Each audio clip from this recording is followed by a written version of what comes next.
Entonces, la enorme importancia que la platería de Taxco ha tenido en la esfera mundial de la orfebrería es por todas y todos aquí conocida. No me voy a detener en eso. El enorme auge que esto significó para esta población y para el país mismo aún reverbera en los macizos rocosos que en esta bella ciudad, en las que esta bella ciudad se asienta.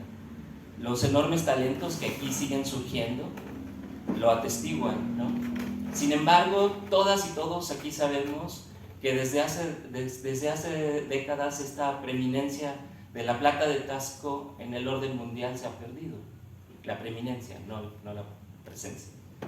En un proceso de análisis empírico de los elementos que propiciaron y dieron vida a este auge, se devela la complejidad de este suceso.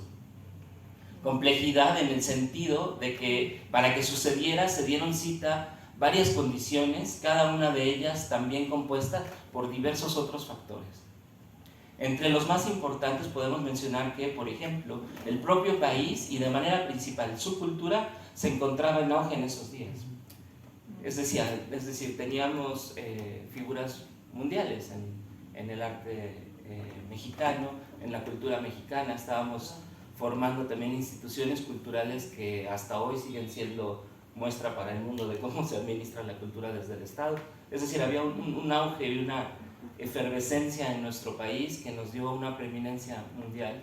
Y no solo eso, sino que estábamos instalados en un diálogo interno porque estábamos conformando lo que hasta hace poco tiempo todavía nos hacía sentido que era México, de a qué se dedicaba, de qué se trataba, de dónde venía.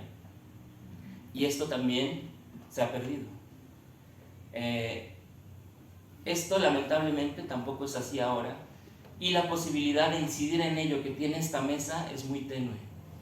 Entonces, tenemos factores que se dieron y que ya no podemos repetir, como el antes citado, o como el decidido apoyo que se daba entonces por parte del Estado y de particulares para que las expresiones culturales mexicanas tuvieran una difusión internacional, ¿no? Y ayer que veníamos platicando en el camino, porque esto ha sido una conversación desde que Gobi se subió al coche hasta estar sentados aquí, y decía, bueno, pero es que ¿cómo el Estado, qué papel tuvo?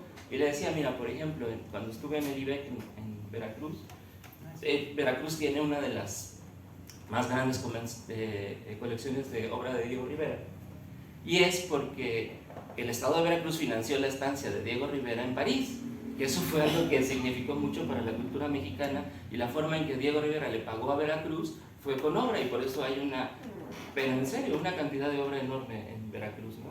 Entonces sí había un financiamiento, ¿no? Por ejemplo eso, ¿no? Que luego no se reconoce, ¿no?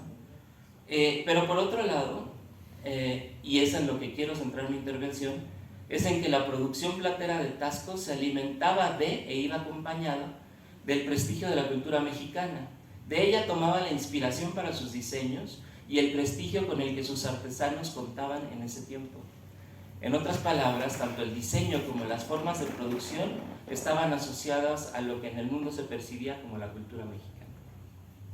De nuevo, esto no quiere decir, porque tú lo mencionabas en tu texto, no quiere decir que de la tradición es para no moverla, sino para contemplar que de ahí se viene, ¿no? Y que hay que reconfigurar esto, qué significa esta cultura mexicana, y es lo que hemos dejado de hacer no solo en Taxco, sino en el país. Es decir, no podemos seguir viviendo de las glorias de esos tiempos. La realidad nos lo está mostrando. Tenemos que voltear a ver hacia adentro y comprender qué es lo que vamos a contarnos a nosotros mismos, de qué es este país, y entonces sí que le vamos a contar al mundo sobre nosotros como país y como Taxco. Es en esto, en la dimensión cultural de la producción platera de Taxco, en donde creo que se puede trabajar desde la localidad, independientemente de que los demás factores estén presentes o no.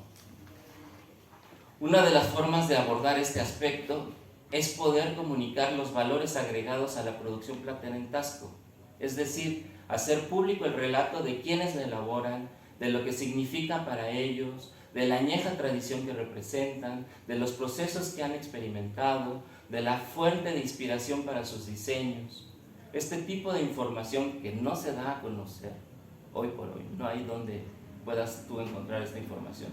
Este tipo de información acorta la cadena de valor simbólica de las piezas y acerca el comprador al productor, procurando una mejor valorización tanto de quien produce como de lo producido. Ayer hablábamos de lo de la iguana, ¿no? De cómo 380 de repente parece mucho por una iguana tejida en palma, y de repente, pues sí, pero es que fueron, cortaron la palma, la tejieron, la tiñeron y la trajeron aquí para que tú la compres. Pero eso no está, nadie lo conoce, ¿no? Lo conocen pues a quienes nos interesa, pero el público no lo conoce y no sabe por qué algo vale lo que vale, ¿no? En ese sentido se acorta esta cadena de valor simbólico, ¿no? Esto también significa un desmarcaje de la producción industrial de objetos de plata que tienen otros países y con cuyas condiciones no se puede competir. Lo anterior puede abordarse por cada uno de los productores, y aquí no quiero, siento que de repente que predico en el Vaticano y eso me da muchos nervios. No les quiero decir qué hacer y cómo hacerlo porque ustedes son, sino es la percepción desde el punto de vista de un gestor cultural, nada más. Lo anterior puede abordarse por cada uno de los productores realizando su propia mercadotecnia cultural en la que se den a conocer estos contenidos por distintos medios y plataformas, pero es también esta la función principal de un museo de la platería. Y aquí ayer platicábamos con Rodrigo y decía, pucha, sí, pero ¿cuántos años llevamos en esto del museo, no? Y no se realiza, ¿no? Y entonces él tiene muy buenas ideas y yo no les voy a decir lo que tal vez él comparta, y si no lo comparte yo lo comparto después, para no decir lo que platicamos en la comida, ¿no? Un museo de la platería de Taxco sería un eje a través del cual se podría articular el discurso de la platería de esta ciudad, en donde se pongan en valor no solo las piezas, sino los distintos orfebres que han conformado su historia, las distintas formas de producción y elaboración, los galardones obtenidos y conferidos, la historia del propio lugar y sus muy interesantes conexiones con el mundo y con otros estados, etc. Con un espacio en que este discurso se asiente y se difunda, se puede proporcionar un asidero identitario, patrimonial y de sentido para los productores y habitantes de esta ciudad, y al mismo tiempo un eje articulador de políticas públicas y de iniciativa privada de difusión y enlace con el país y con el mundo.